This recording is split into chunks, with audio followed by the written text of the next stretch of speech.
a very different reaction to the third season of The White Lotus than a lot of the critics did. They were saying things like, well, the third season is very slow. The first few episodes, nothing really happens. It gets off to a much slower start than the other seasons. The pacing's too slow. I didn't see that at all, because by the end of the second episode, more stuff had happened than the entirety of the Hawaii set season. For me, the Hawaii set season wasn't that good and was pretty overrated. I had a hard time connecting with the characters. Not a lot of stuff happened. The themes weren't that deep. The Italian set season is definitely better in that it gets into lust and relationships and romance, men and women, the games they play, fidelity, what we've been trained to want. Should we even want that? Questioning things of that nature, where if you really fully know and trust another person, can you ever? And if you do, does that take away some of the mystery? And when that leaves, does the attraction leave? Can you still be fully attracted to them? And then the third season deepens that out, where we get into Eastern philosophy, spirituality, religion. That's really a fascinating season for the White Lotus, because a lot of these characters are allergic to questioning things and introspection and looking at their life choices. They really don't want that. They want to lounge by a pool or go on a shopping spree or just enjoy the good life, creature comforts. They're all about that and materialism. So to take characters that fully live in materialism and push them into anything deeper, is it just going to be another con or self-delusion where they think like, oh, I'm doing meditation and yoga and therefore I'm becoming a better person? Is it just a hollow facade, or is it going to be something like what actually happens to Jason Isaacs' Timothy Ratliff character, where he really starts to question things and get deeper and deeper and finds that there's nothing beneath that? He's so attached to his materialism, he thinks it might almost be better to kill his family than have them go without it. He doesn't think they can suffer in life.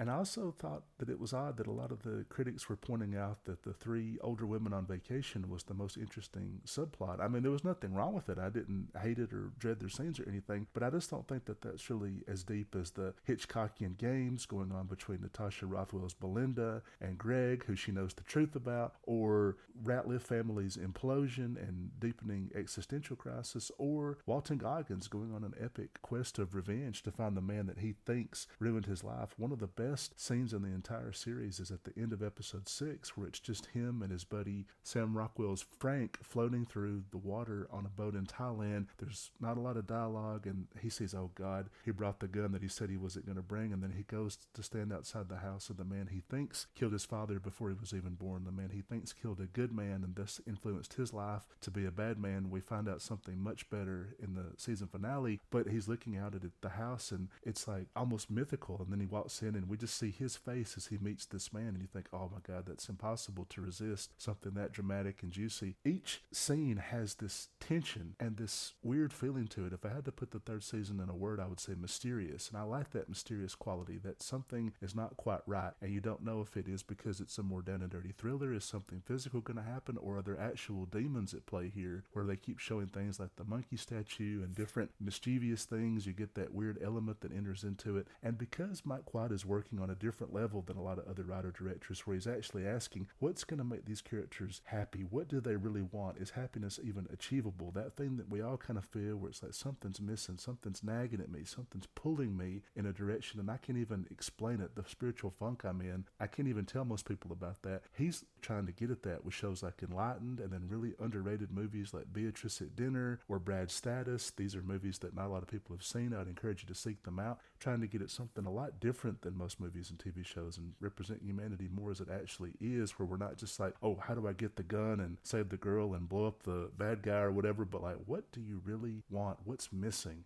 What's that aspect that you need? And the third season brings a lot of stuff that we had seen before, and some critics called that repetitive, but I think it was turning it more full circle, where the Saxon character played by Patrick Schwarzenegger, who really is such a douchebag, and he does come off as a clone of the Jake Lacey character from season 1 or the Theo James character from season 2, but completely different. He's not just able to continue as a creature of pure materialism and lust. He's having to be pushed into a different direction by having a spiritual and existential crisis, where it's like, once you boil that lust and carnality down to it, did he commit incest? I mean, is it that poisonous? So he's having to go off into just very uncomfortable directions that they never would have had to go down. Then with the ending of the show, where two of the most sympathetic characters, security guard and then Natasha Rothwell's Belinda, they have to basically betray their core beliefs and become different people, but then they receive material success. And should they have done that? Should he have committed that act of violence by killing a man who had no interest in killing him? Killing Walton Goggins was not self-defense because he had no gun, he was walking away, he was already broken. Shooting shooting him in the back is probably the worst thing that guard will ever do, and yet he's rewarded for it with a very good job. And then a woman who seems to only like him if he's going to be ambitious, as she calls it, which is really materially successful. We know what that's code for whenever people start talking about, I want a guy who's ambitious, to say, okay, I think I know